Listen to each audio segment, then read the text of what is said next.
Hi, everyone. I really appreciate all of you joining us tonight. I want to thank the MetroSquash Auxiliary and Illinois Squash for their continued support in putting this together this evening. So for those of you who aren't familiar with me, my name is Alexandra Dodson. I joined the Illinois Squash Board in the fall of 2019, having been really inspired by Emily Kraft's leadership and ability to bring us all together, especially on court. In September of last year, inspired by Genevieve Dolan's leadership and efforts to grow the auxiliary, I joined Colin Baker as the Metro Squash Auxiliary Board's first elected co-president.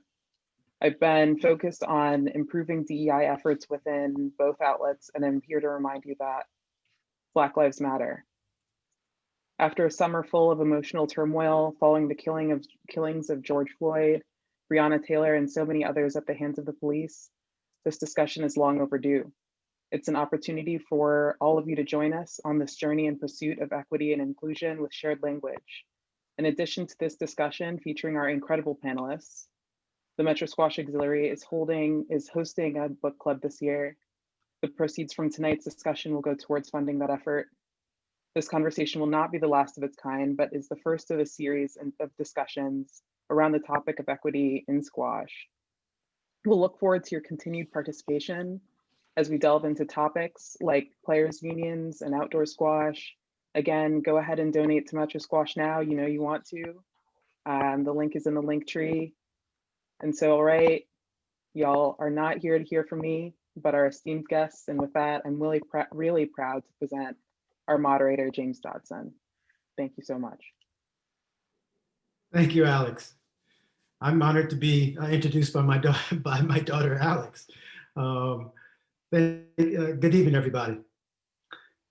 Today's really an extraordinary time to focus on an issue that obviously has been brewing over the past 8-9 months and beyond.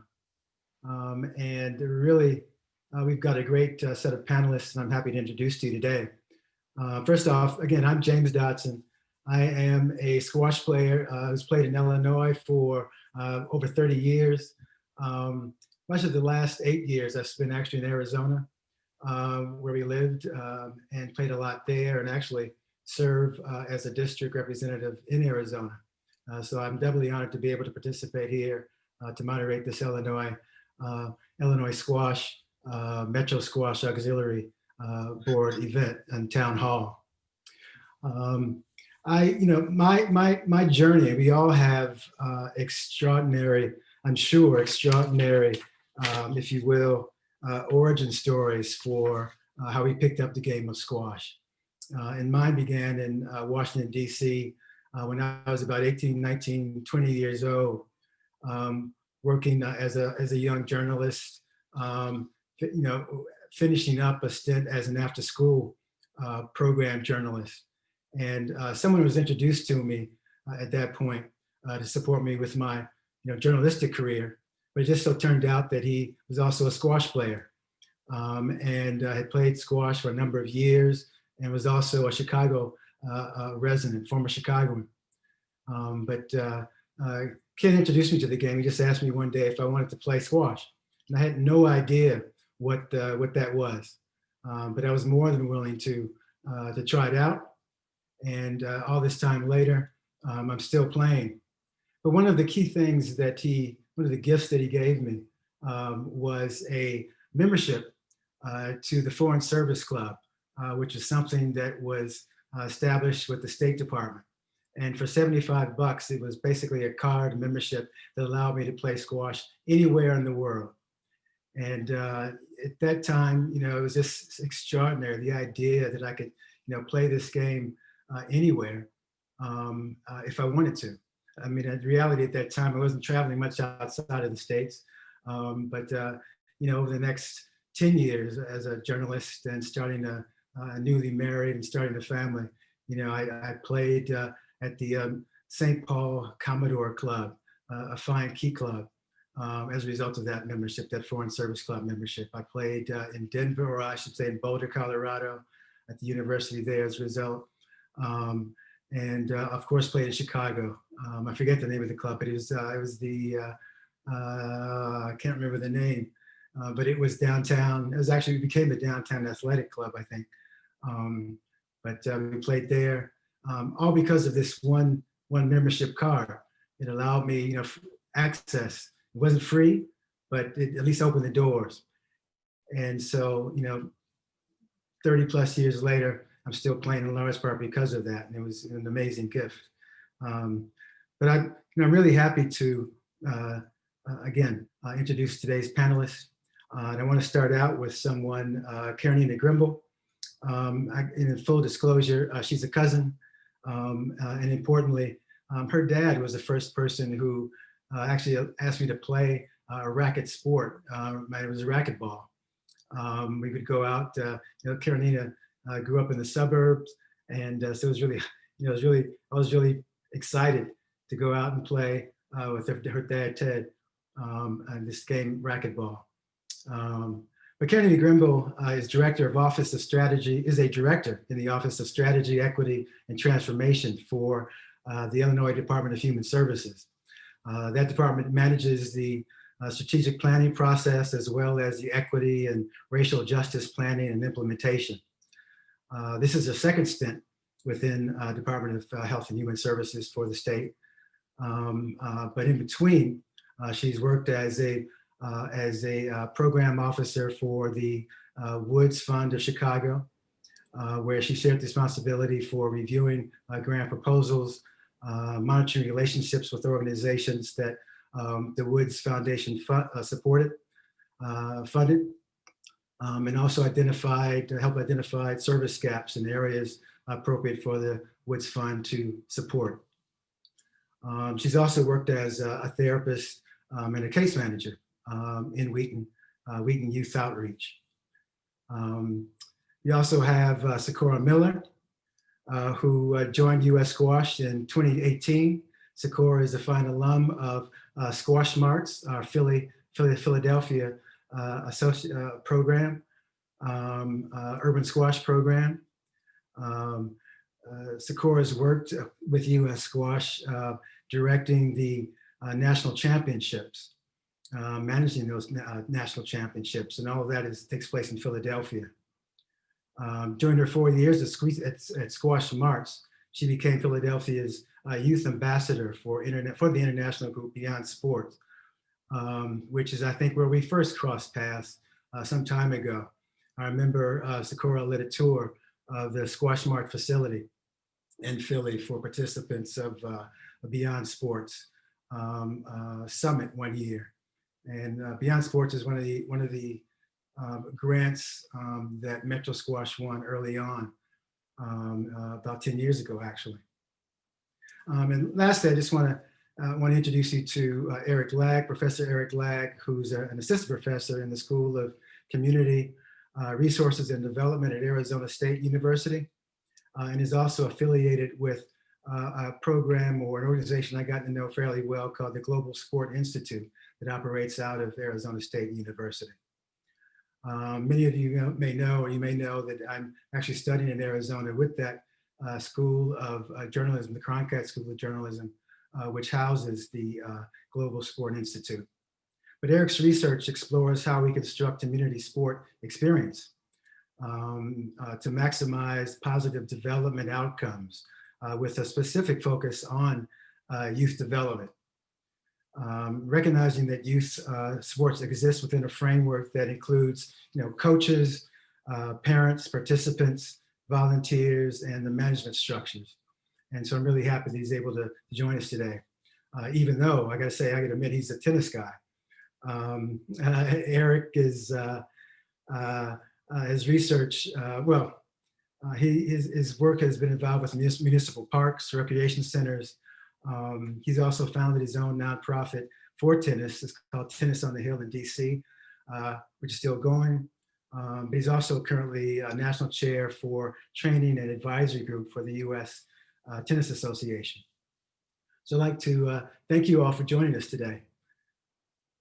And let's keep time in mind, and let's go ahead and get started with our town hall meeting.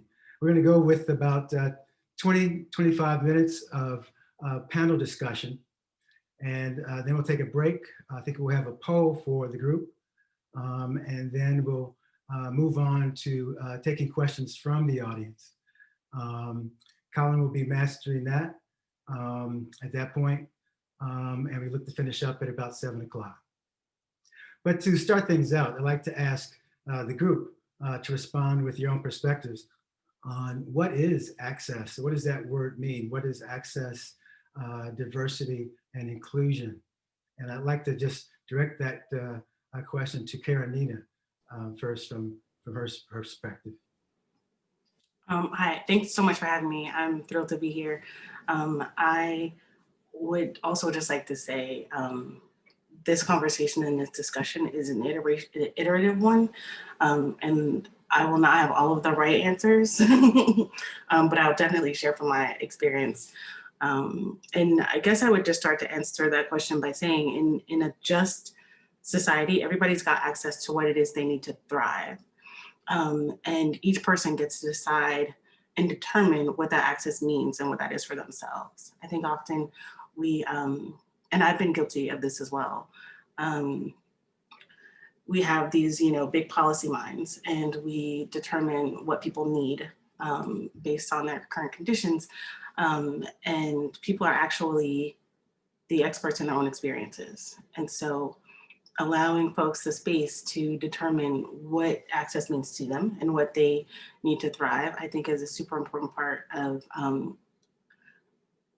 developing a perspective to approach this kind of conversation and this kind of work.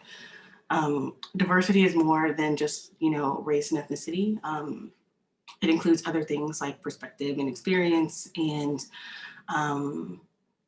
diversity alone is not really a noble pursuit. And so when you try to advance equity and justice, I think justice is probably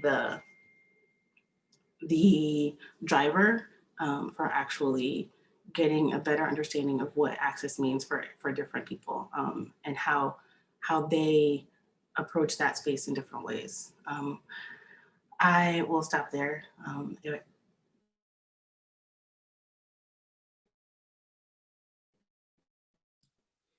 Thanks, Karenina. Sakura. So, the way, Karenina's kind of suggested that, we look at access from different ways.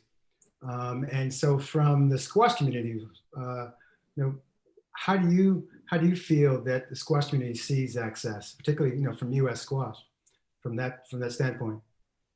So from our perspective at US Squash, when we hear the word access, the number one thing that we think about is courts.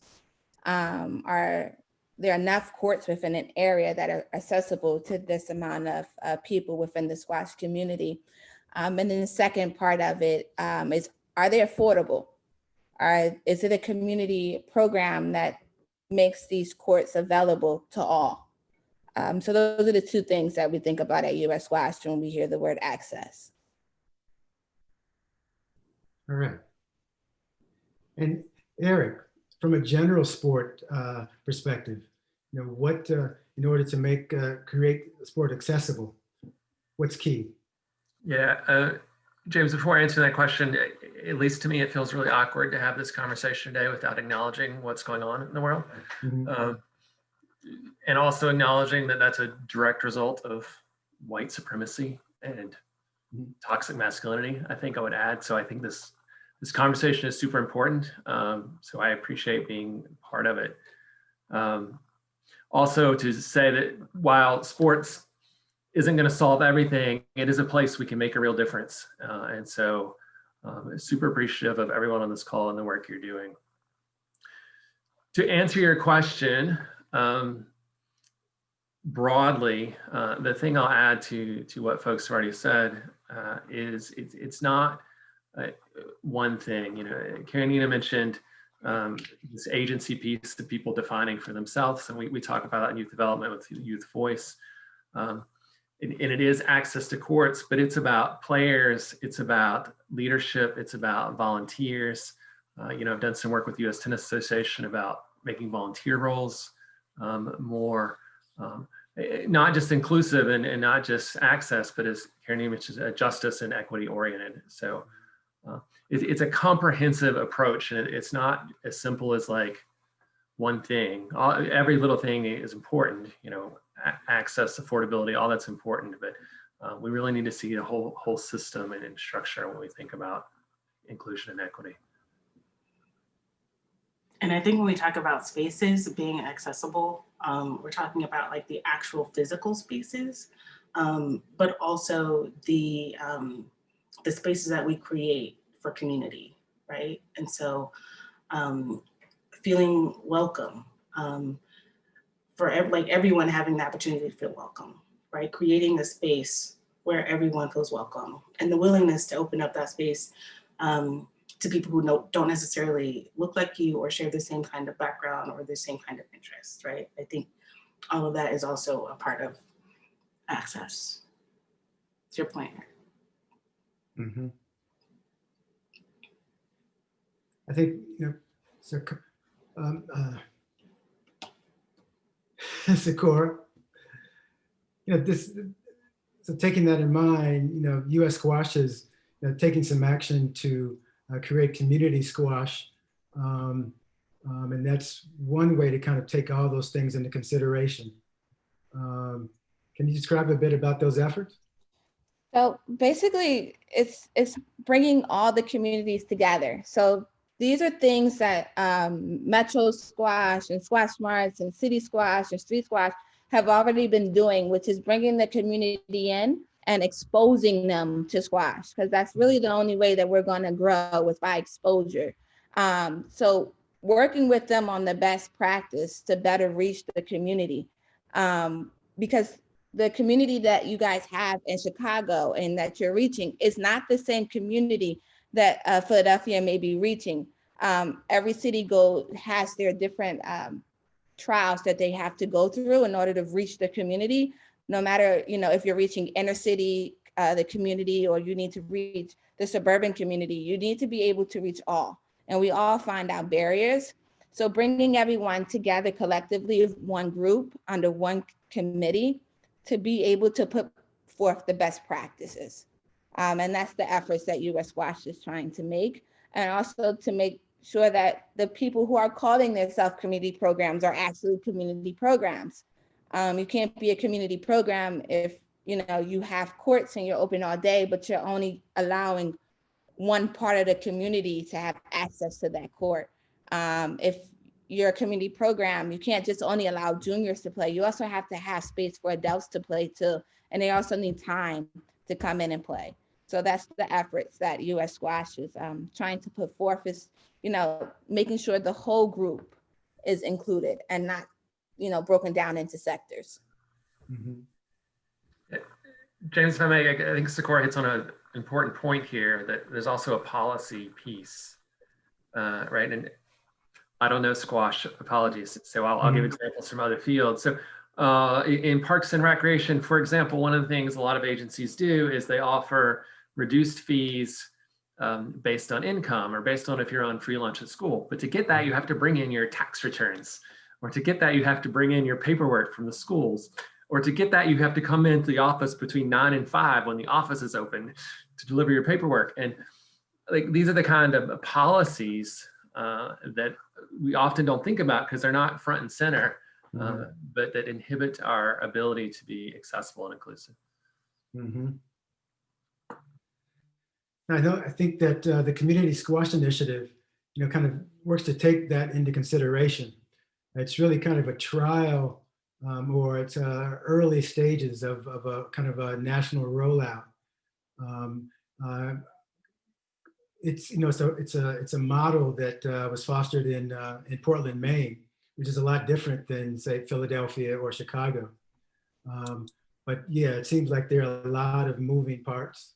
I mean, having the policies, et cetera. It is a lot of moving parts, but we, you know, we're making sure we're doing our research. We have been down to Portland and looked at the way they structure their program. We also been to DC, Squash on Fire, who has a community program. And, you know, you come in, you don't have to have a membership. You just pay a flat rate court fee. They don't ask for your tax returns.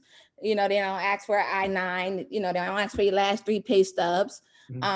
But it's just a flat rate that they feel that in DC, they felt as though just went across the board, that if you wanted to rent a court or rent equipment, that this was what it would be. So these are a lot of different moving parts that U.S. squash leadership is taken into consideration.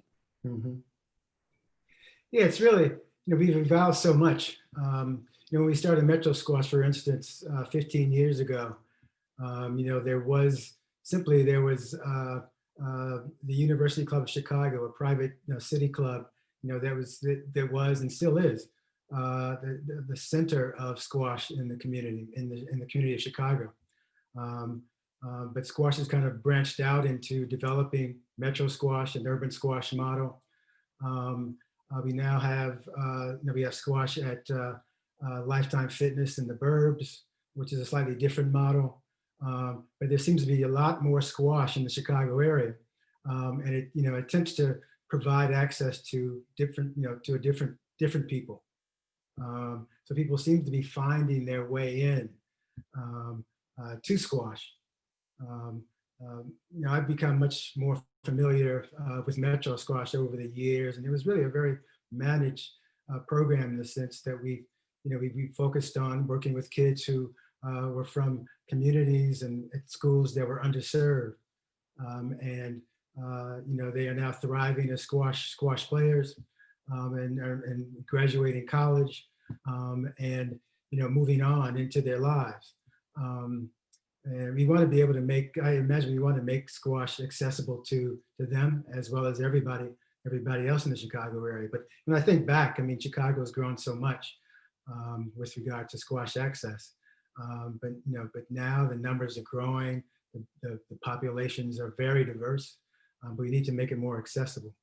And I think that community squash is one way. But Eric, I'm curious about tennis. Tennis has been around forever. 80 years ago, 70 years ago, there were Black tennis clubs in Virginia. We remember we also had Governor Wilder out of Virginia, an avid tennis fan, kind of comes out of that experience. But we've kind of recreated that experience with squash.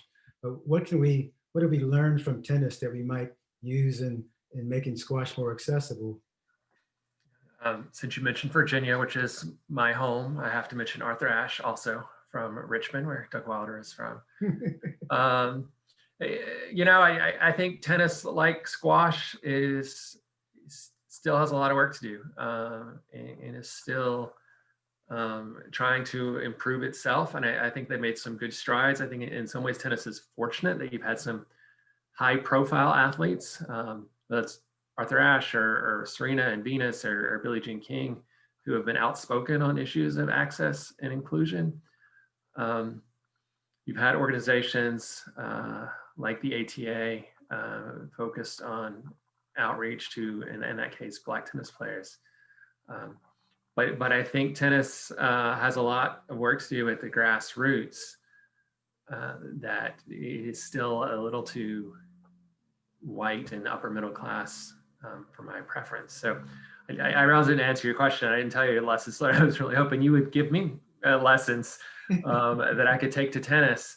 I guess I would say, it starts at the grassroots. Well, it's both. I'm going to take that back. There's a grassroots effort, but it's also driven by national policy. And I am fortunate.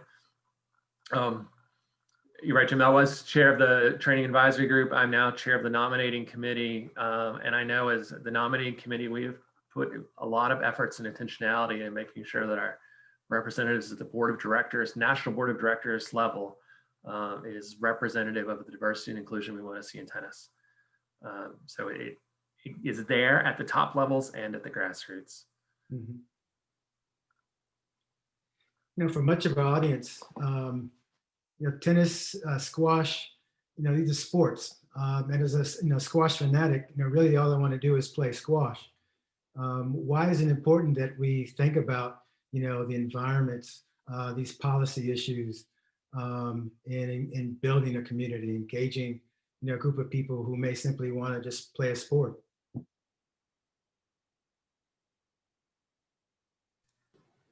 Who are you asking?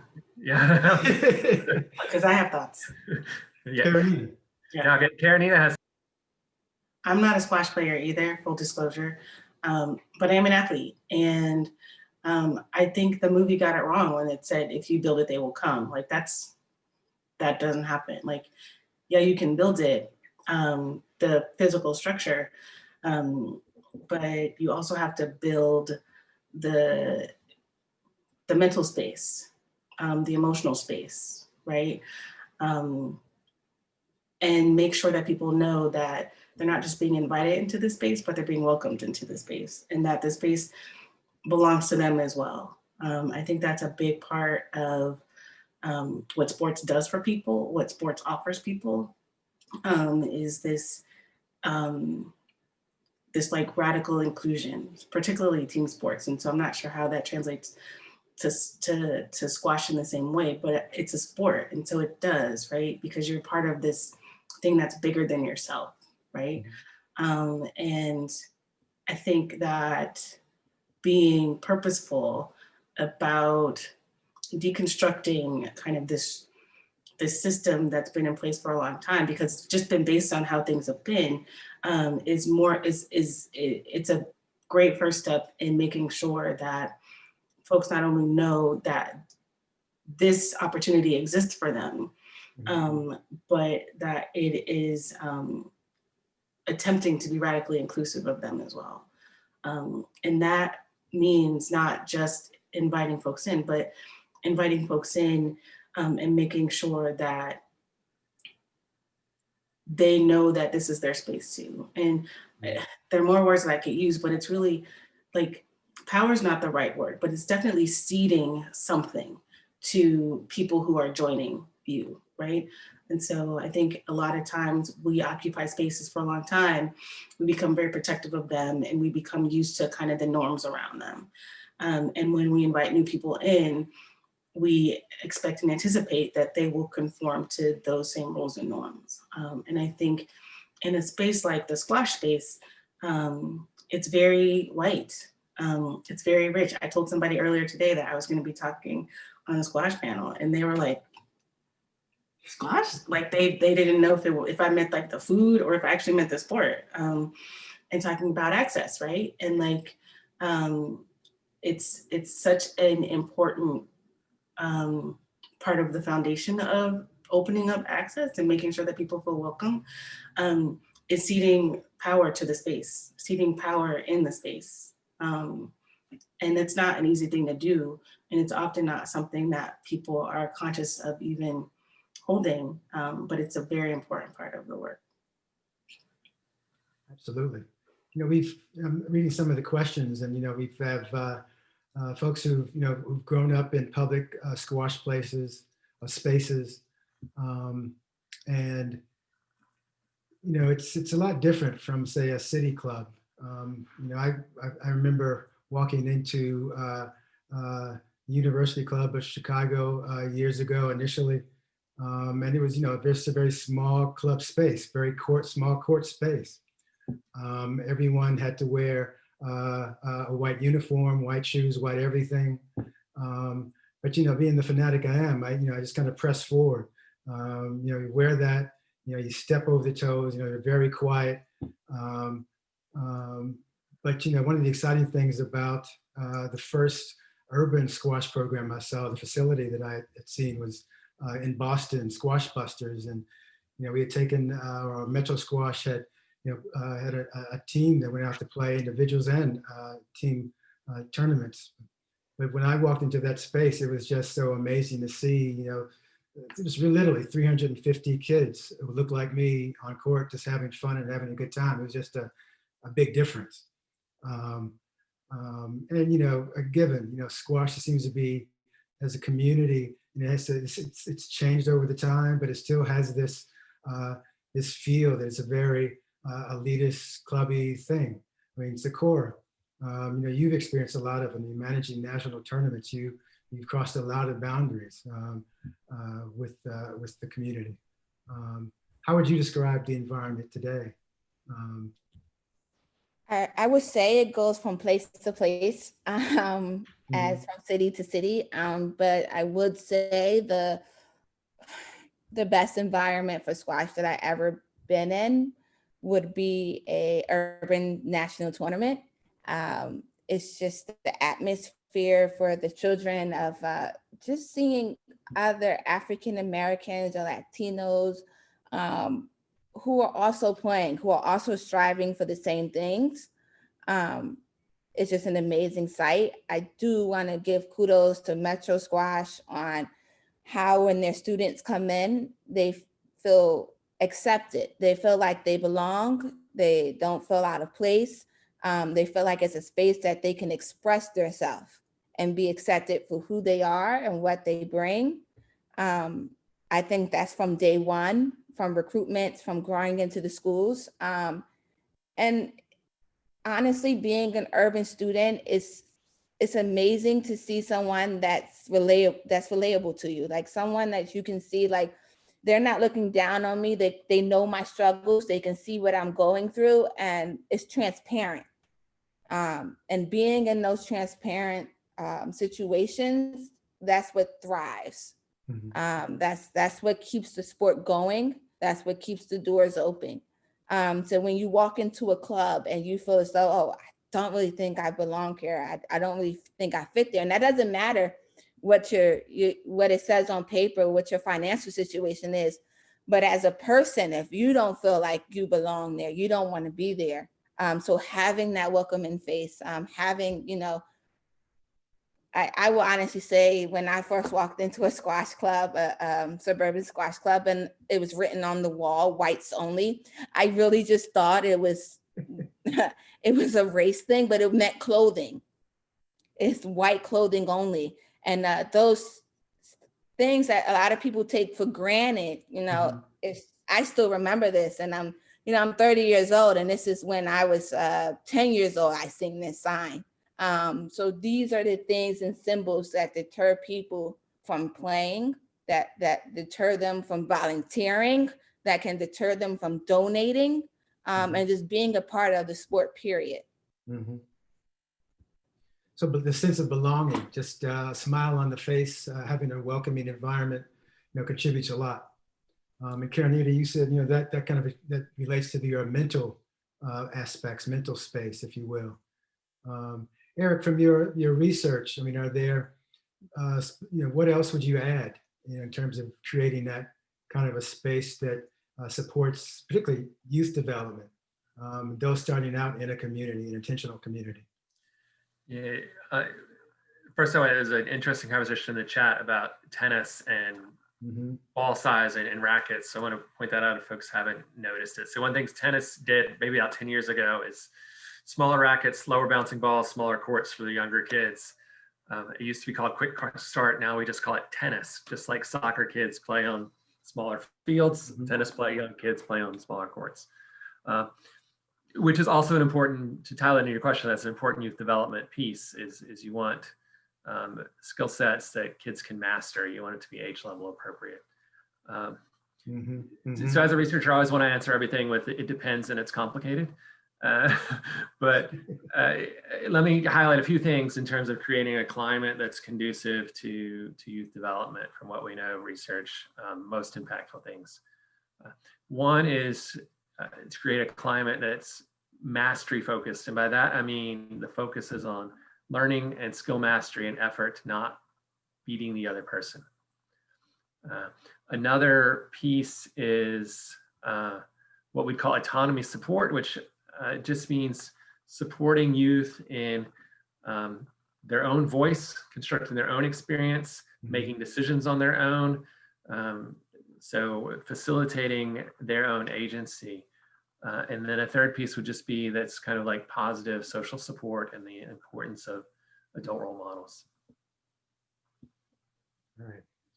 Now, facilitating their own agency. I think that's key. That's a good one.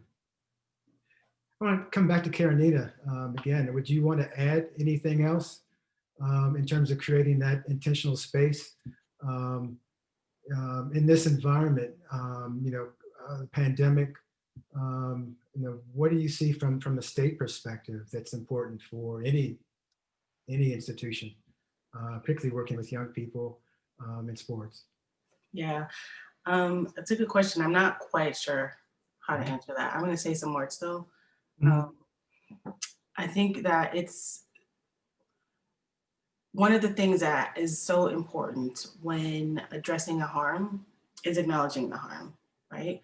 And I think we've seen a lot of the harm laid bare through this pandemic. And we've seen the communities that the pandemic disproportionately impacts, or this virus disproportionately impacts.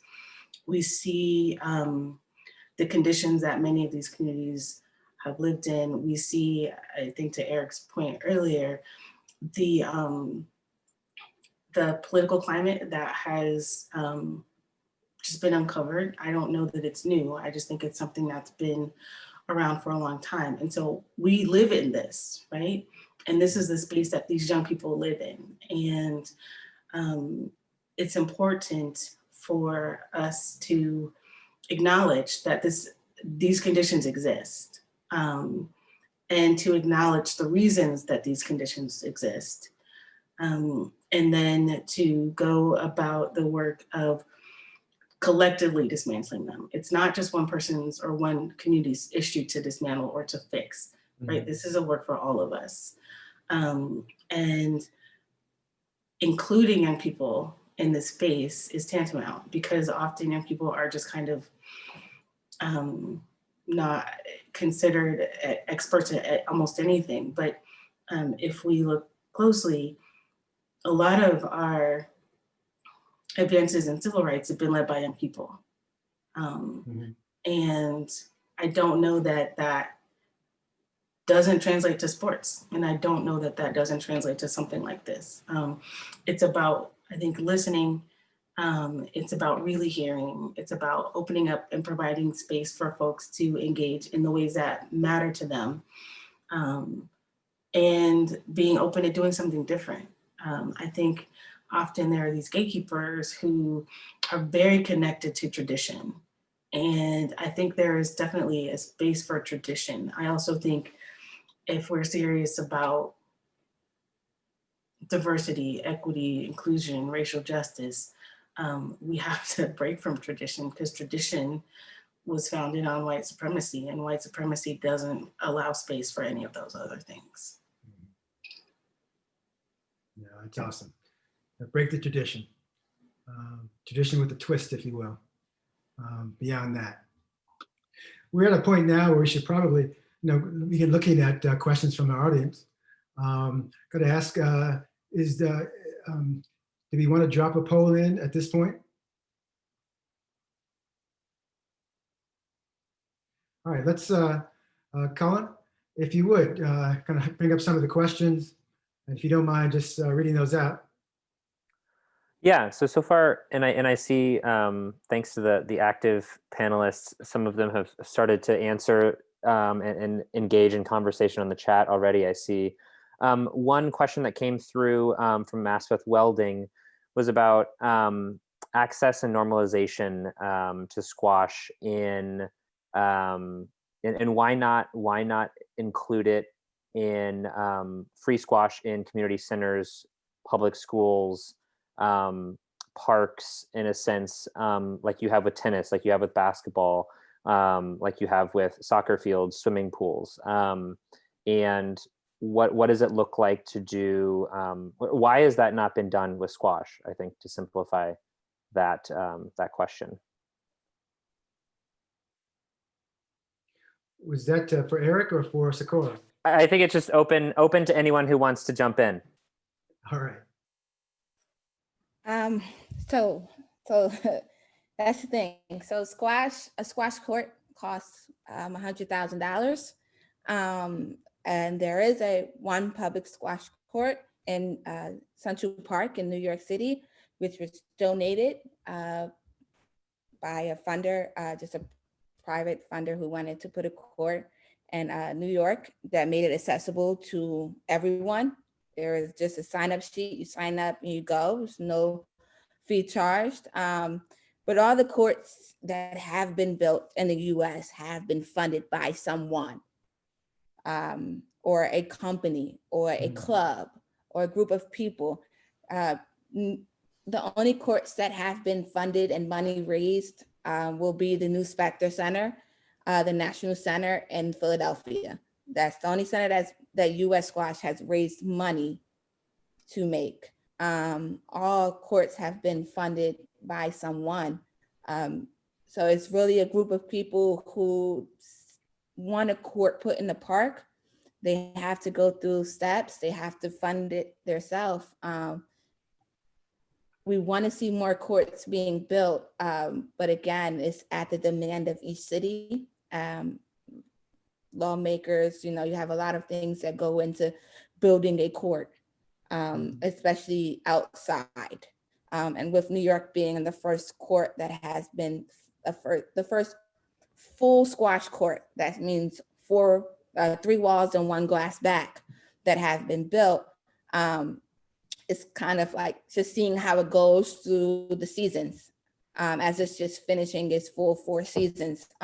There are talks within US Squash about, can you play squash with 3 walls and no back? Can you convert handball courts into squash courts by adding, the brick side walls?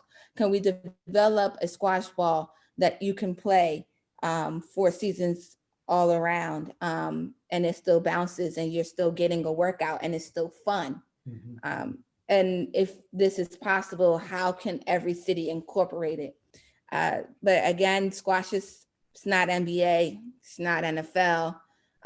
We are not tennis, as far as the funding comes.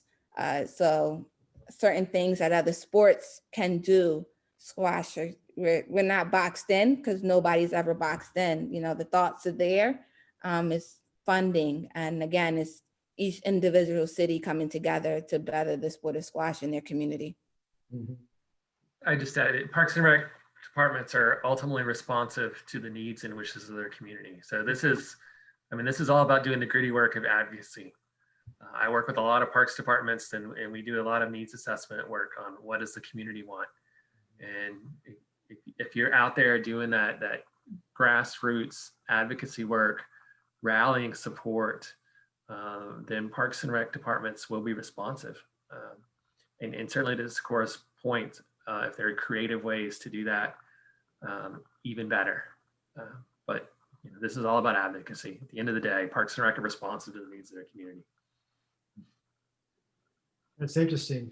Just quickly, in Arizona, I was amazed at the number of racquetball courts available, outdoor racquetball courts, and enclosed in public spaces. I just don't know what happened. I mean, when racquetball came through in Arizona, it just took off like crazy. So advocacy there was very effective. And we see a lot of advocates now for pickleball. Pickleball has really taken off.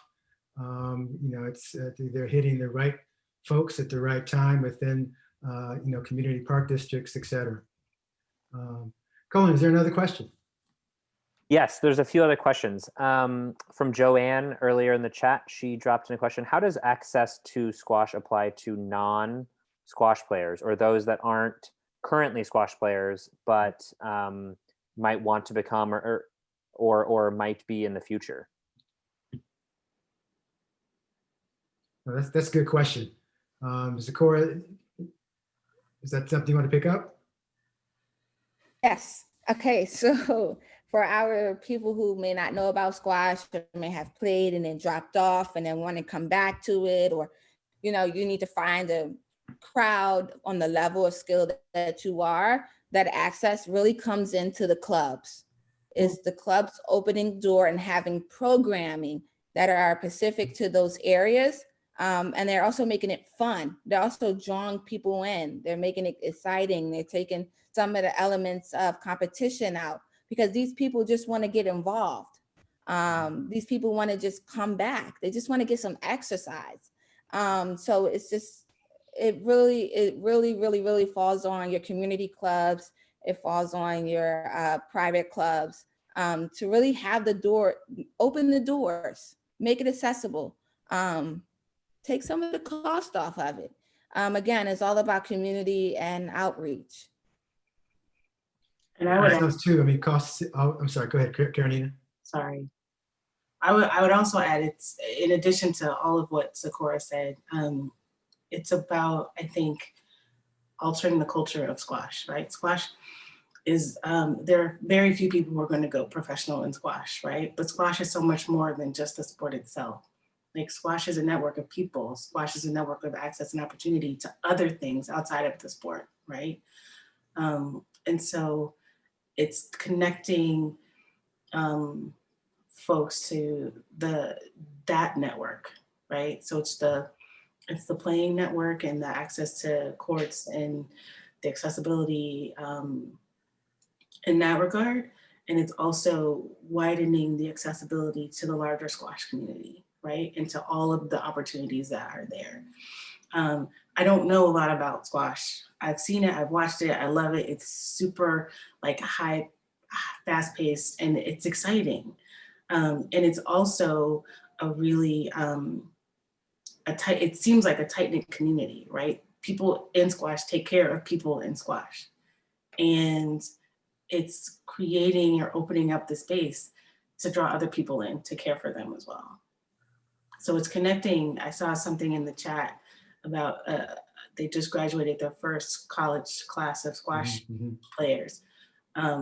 There are people in squash who can connect these young people to opportunities, right? And that's the next thing, right? That's the extension, because those students aren't going to go professional in squash, but they're going to go professional in something.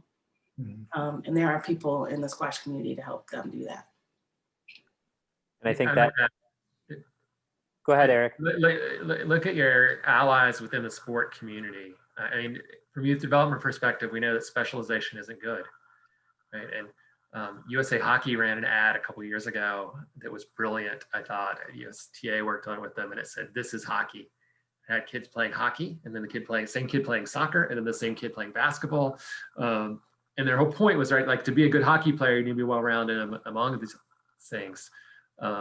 So don't always feel like it's competition with another sport.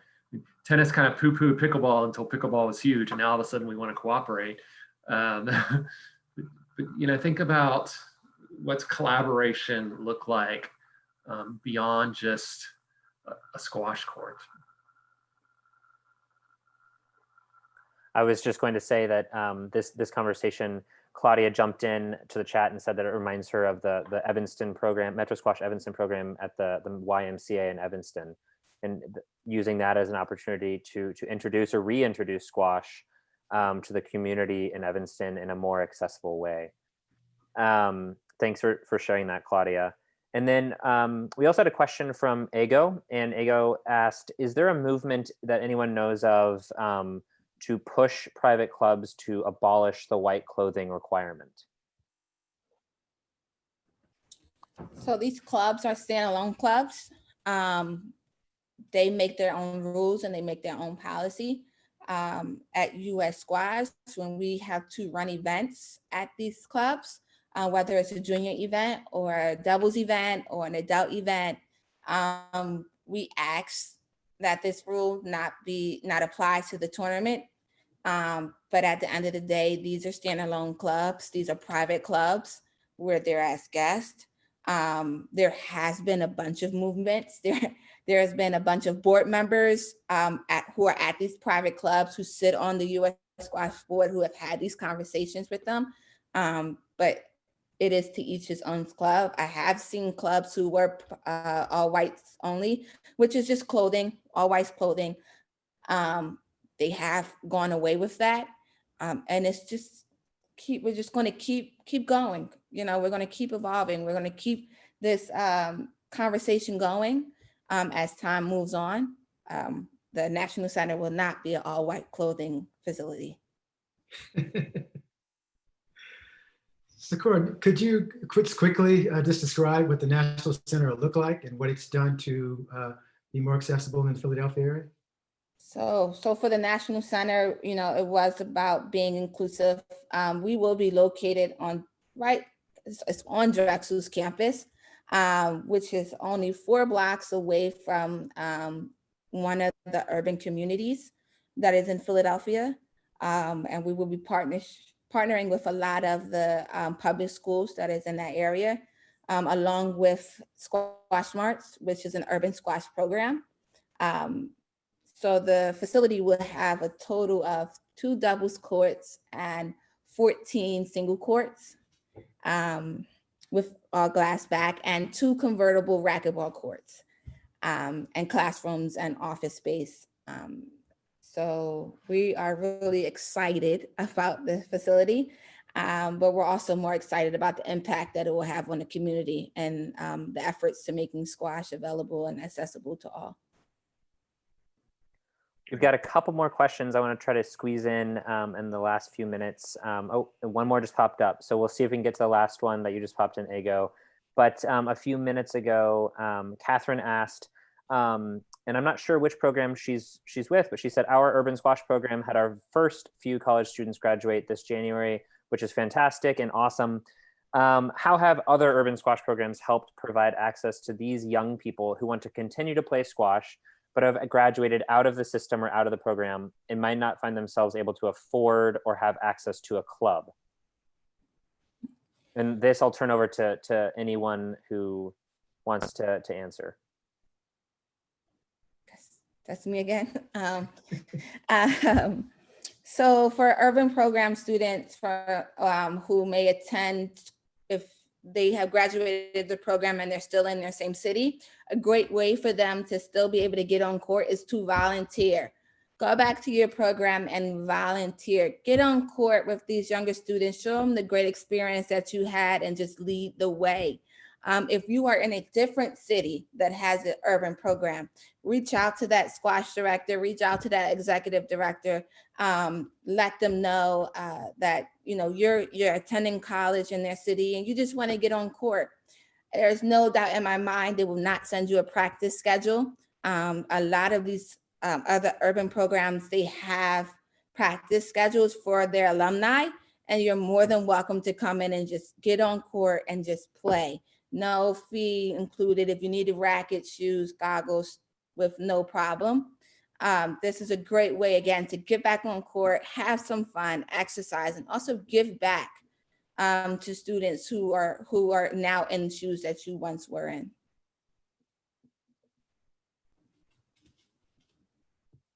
Oh, that's great. It's really been a bump in Chicago with many of our alum and how to keep them engaged, bring them back. I know, Eric, you've done some work just about the issues around students in college. There's a number of stressors. There's economic stressors. There's the academic stressors. For many of our students who don't go to colleges to play squash or that have squash, it's an opportunity for them to have that release, if you will, for those who are in college. Would you want to add anything to that, or with regard from your research, or? No, I think you hit the nail on the head. Okay. There's a ton of stressors in college too, obviously even more so today. And I think the other thing I'd say is I think too often I hear people kind of like, oh, millennials, oh, college students, like so much wrong with them. And we forget that we were that age one time too, and still imperfect beings. And there's so much potential there. Giving them opportunities with squash or other sports is a great way to involve them in the community. And it's a win-win that way. Yeah. For those in college and even those just out of college, still young, still finding their footing. But that's actually something that the squash community, the adults in the community can help facilitate and create better pathways to their networks to support those students, those young people in advancing their careers. I'm sorry, Colin, one more question? There's a couple more questions, and one actually would be great to direct to Robert at Massbeth Welding if he is still on the call about outdoor courts that his company is actually developing. But there is also another question from Ego about any efforts for US Squash or beyond to develop or create centers in the Midwest or the West Coast, kind of more geographically accessible for squash players and others outside of the Philadelphia or the Northeast region?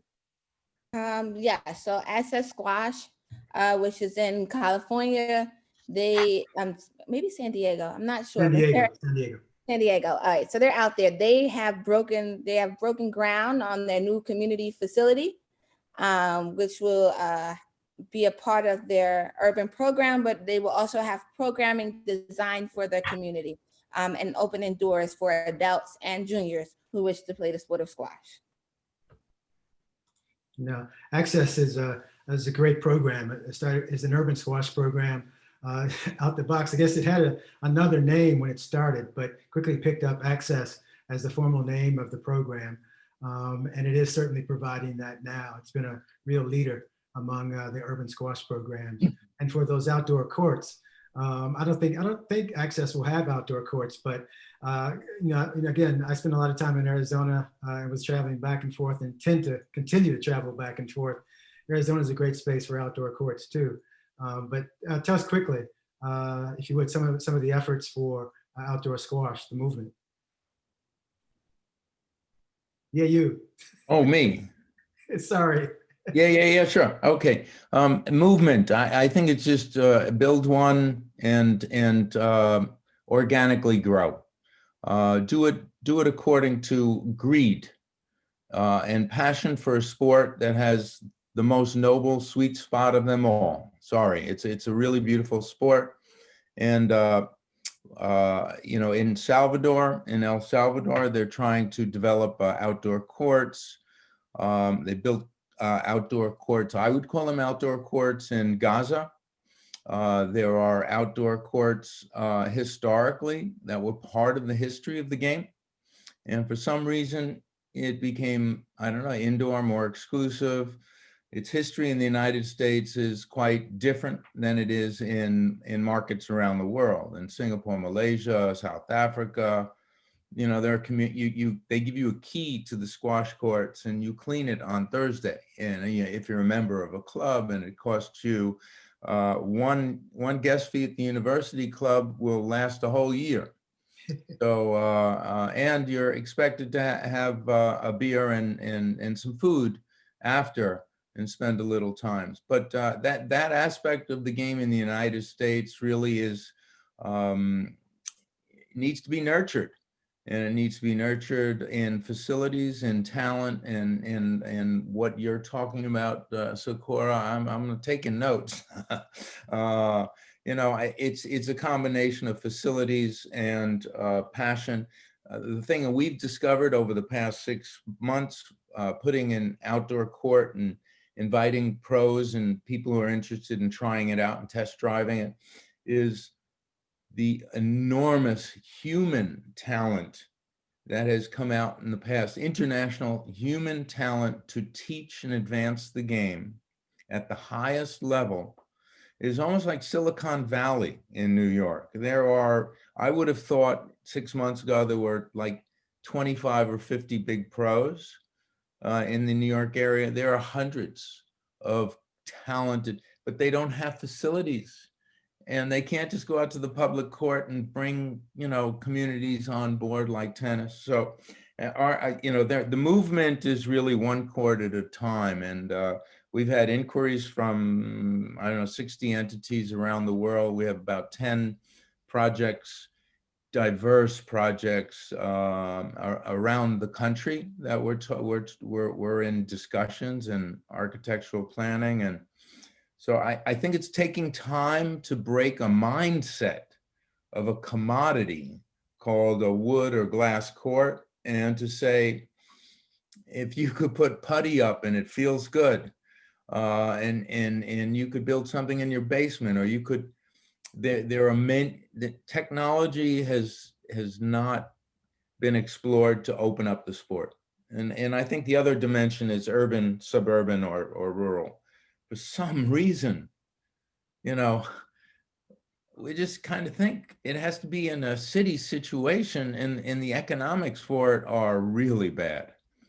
So it's a donor sport, or it's an expensive sport, or it's an exclusive sport, or it has to be embraced on such a mass level. You know, a level like handball in New York, there are 1,200 barely used handball courts out there.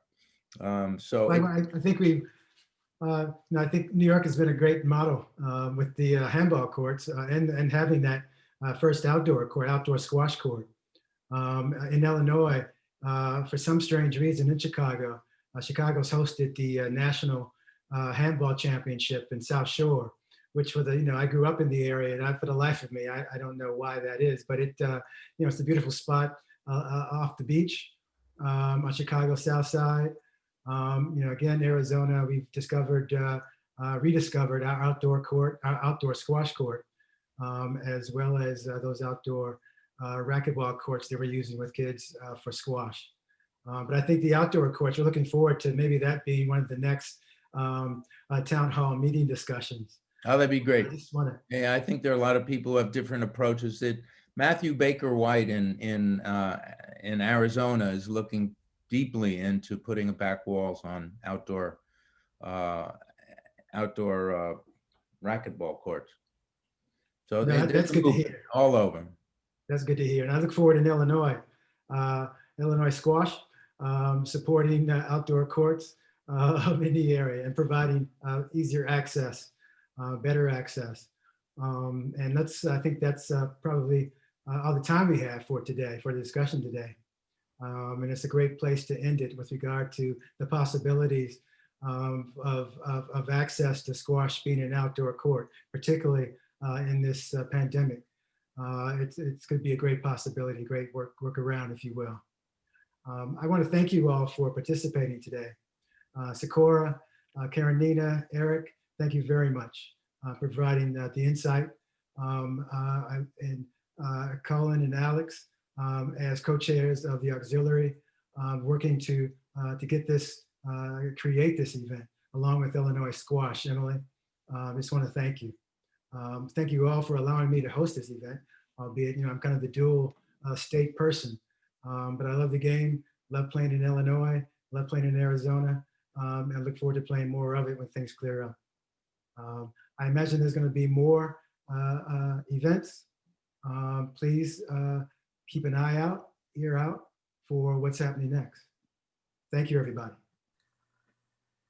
Thank you, James. Thanks everyone for joining us. Much appreciated. Everybody, thanks, James. I also put a quick poll up on the screen if anyone wants to submit that just to give us some feedback, and we hope to have more town halls in the future.